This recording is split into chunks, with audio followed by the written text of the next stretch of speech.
The Celtics lose a close one against the Philadelphia 76ers, last possession of the game. We're going to recap that. Plus, we have an awesome interview with Esfandiar Barahini, who covers the NBA and primarily the Raptors. That'll be on the second part of this show. But right now, just stay tuned and we're going to have you covered.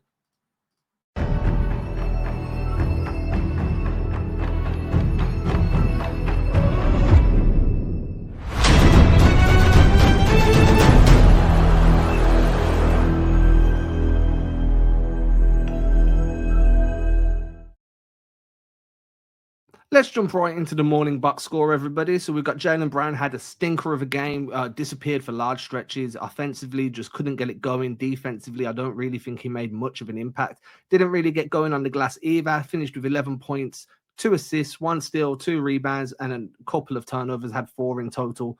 You know, it's JB. He's going to have his good days. He's going to have his bad days. Usually, with the way the Celtics lineup is built right now, when Brown has a bad game, it's fine because you can lean on Tatum, you can lean on Porzingis, White, Drew. The problem is when multiple guys have a bad game, you're going to have a bad time, and that's exactly what happened here. Tatum finished the game as the third in the Celtics shot chart, so Derek White and Porzingis took more shots than Jason Tatum. I don't know about you, but if I've got an All-NBA guy on my team who's pretty much a consensus top 10, top 12 guy, I've got him higher than top 10. Like I've got him in like the top 7. You run the offense through him. He ended the game with 14 shots, 16 points, done some work on the glass, got 15 rebounds, got some 6 assists, 3 steals. He put in a shift, but I just don't feel like he was utilized enough.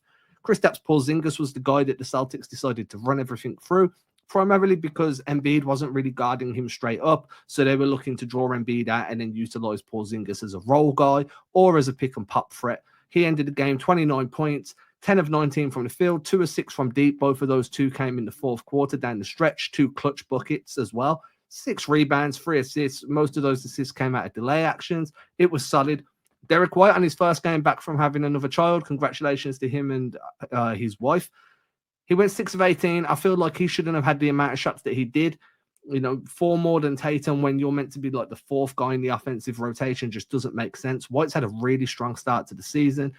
I wouldn't say this was a letdown. I'd just say he was overutilized offensively, done some work defensively, came up with a block, 2 steals, ended with 5 assists, 4 rebounds. All in all, a great night. Just shouldn't have had the usage rate that he had. Drew Holiday, 12 points, 5 assists, 1 steal, 5 rebounds. Pretty good night. Only took 9 shots in total, shot 44% on them. His off-ball movement was vital. If you follow me on social media, head over to my Twitter account. There's a play that I posted there where his off-ball creation created an easy roll for Porzingis to get an easy lob. Really nice construction, nice heady play by Drew. He's just bringing IQ into the game. Sam Hauser gave us 13 points, 5 of 8 shooting from the field, 3 of 6 from deep, 4 rebounds. Can't complain. He's found his rhythm. He's hitting his shots. He's doing exactly what's asked of him. However, Peyton Pritchard, 0 of 4 from the field. Did come up with some rebounds, couple of offensive, corner crashes. Pritchard does what Pritchard does. But this is another goose egg from him. He wanted a bigger role. He was very vocal about wanting to be a contributor to this team or another team that he felt like he could produce if given that bigger slot. And he isn't producing right now. I've got faith he's going to figure it out. It's only 7 games. He had a really strong preseason. Everybody who's a shooter slumps. It just so happens that the slump came just as the season got rolling. We'll see how that works out in the next week or 2. That leads us to Al Horford, 1 of 6 from the field. Horford's also struggling, coming off the bench and scoring, shooting around about 25% from deep on the season, around about 35% from the field on the season. He's never really been a big points per game guy. His impact comes defensively, the way he screens, the way he boxes out. But you need some contribution from Al Horford in terms of scoring. You need at least 10 points from him. He took 6 shots. We're not asking him to make 4 or 5 every game, especially when all 6 of those came from deep. But 1 for 6 and like 2 for 10 or whatever he's been going the last few games, it's just not enough. You need more contribution off your veteran big man. He's adjusting to a new role that's going to take some time. So that kind of finishes the morning box score. It was a rough night. I'm not going to go through the Sixers because you can just head over to a Sixers podcast for that. I ain't here to blow smoke up their ass. I will tell you that Tyrese Maxey is a problem. He is so quick, it really forces the pace in transition, really active hands on the passing lane, great defender. The Celtics are going to have to figure out how to guard him. They're going to see him another 3 times in the regular season. looking at the way the playoffs have trended last few years, they're probably going to see him in the postseason too. It feels like Maxey is a better fit next to Embiid than what Harden was, just because of the pace that Maxey can play at. You can put Embiid in trail situations. He's the last one down the floor. You can kick it out to him. He could shoot the free, or he can drive a closeout because Embiid can do that. You can ask him to just delay actions on like dribbling it out, gnashing, and then find Embiid in the post. Maxey's a problem. Luckily, the Celtics have two of the best defensive guards in the league in Derek White and Drew Holiday. They're going to figure it out. They have some film on him now. But Maxey controlled this game. He controlled the pace of the game. He controlled the flow of the game. Embiid was the best player on the floor. Maxey was probably the most impactful.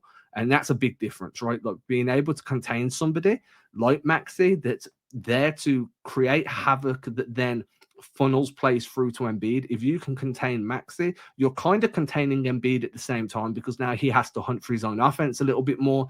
The team has to kind of figure out new ways to feed him, figure out different actions to try and make things work. The key to beating this Sixers team, at least with the way they played yesterday, is containing Maxey. And that's going to be tough, man. He's an all-star for a reason. He's probably going to be an all-star again this year. His scoring average is way up there.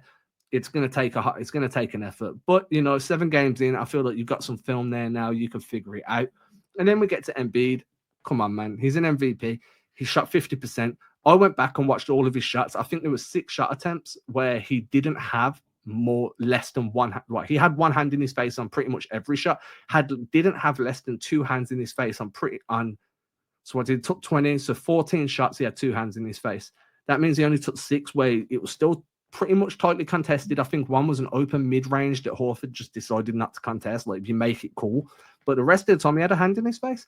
So they defended him well. It's just sometimes you can contain a guy, you're not going to stop him. And apparently containing Embiid is him going 50% from the field. Figure out how to stop people teeing him up. Figure out how to stop people running actions that get him into his spot, frustrate him, pick him up high, get physical with him, wear him out. These are things that we all know. But again, Nick Nurse is coaching now. It's not as heliocentric as it was under Doc, where everything was just give Embiid the ball and let him ISO. They're running stuff to get Embiid into position. They're running stuff to get him into rhythm. Figuring out how to stop what they're running is going to be the key to figuring out how to limit Embiid. The Celtics have a great coaching staff this year. I'm not concerned.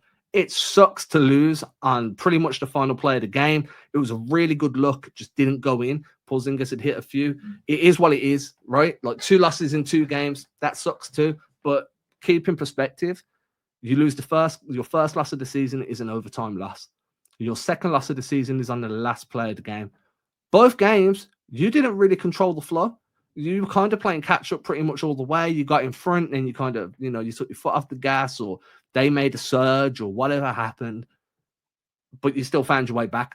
Last season, this team gets down the way they got down against Philly, the way they got down against Minnesota. I don't think they bounce back the way they do.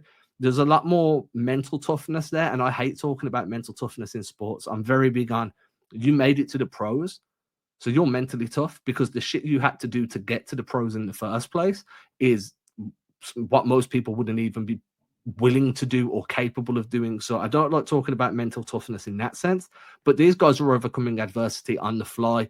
They're figuring it out. They're dominating at stretches. And then, there's times where you're not dominating. The NBA is stacked with talent right now.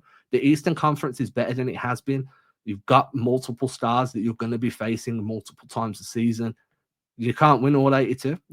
It's not possible. I genuinely believe that being upset over 2 losses in 7 games, yeah, I get it, but it's not. The sky isn't falling, guys. People are going to figure this shit out. Big props. I want to give some big props to Jason Tatum's willingness to take a step back. Like, he obviously realized early that his shot wasn't really feeling it. They were throwing Embiid onto him at times. PJ Tucker was on him. They were switching guys on and off him, showing him different looks, throwing doubles, trapping him, trying to ice pick and rolls. They were doing a lot. So he went into more of a facilitator role. I still think that that's on the Celtics then, the coaching staff, the players, to figure out how to get Tatum into better positions, to figure out how to run actions, to force switches, to take those doubles away. If he passes out of a double team, what can you do to then open him back up elsewhere and feed him the ball back? He's your best player. There's no reason he should be taking 14 shots when somebody else has got 19 and then Derek White has 18. It doesn't make sense to me.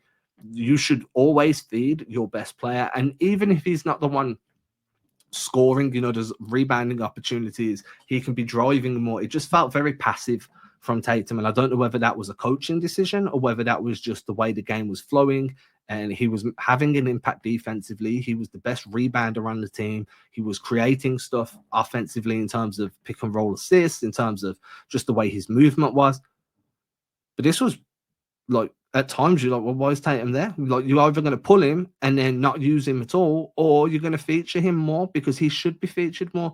Just a big issue I had with it. I think that's my biggest takeaway from this game is just why wasn't he featured more? I went to swear, but I've swore twice, and I'm trying not to swear as much when I do these shows, especially when I'm on my own, because I default to swearing when I'm trying to, like, it's a filler word for me.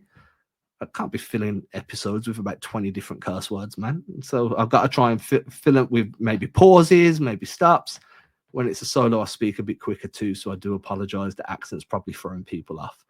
But that's pretty much the quick recap here. So I'm going to let everybody go. I'm going to let everybody flow into this interview between Greg and S. Shout out to S, one of the best people you will ever meet. Super friendly guy, really knowledgeable, works his ass off. And again, he's just an awesome all-around person. So please stay tuned to that interview. One of my favorite people in NBA media, one of the biggest rising stars on social media in terms of NBA coverage. I don't have not anything bad to say about this guy. He's honestly one of my favorite people. So stick around. Check out Greg. Greg's the man. He's going to have you covered for the next 30 to 45 minutes. I'm going to be listening to it too today, so I don't even know really what they're speaking about. So I'm excited to get into that too. We'll be back again over the weekend, maybe Monday, but there's a game Friday, so you'll probably hear from us either before Friday, like as a preview, or after Friday as a recap. If it's a recap, I will not be there. I will be sleeping. So you will hear from me over the weekend or on Monday. Everybody, let us know your thoughts on this game. Like, there's a comment section for a reason, right? Share your opinions. Let's have a dialogue about it. Some people are going to be pissed. Other people are going to see the bigger picture. And some people are going to be somewhere in between. And that's fine, right? No one's trying to tell you how to be a fan. Like, everybody's entitled to have their opinions and have their say. I want to hear them. Let's use that comment section. Let's fill it up. I'll probably be jumping in and out through the next 24 hours to jump in and give my take, or, hear you out. Maybe, we can all learn from each other. So I look forward to interacting with whoever decides to jump in the comments. And until then, I'll catch you soon. Stick around for S and Greg.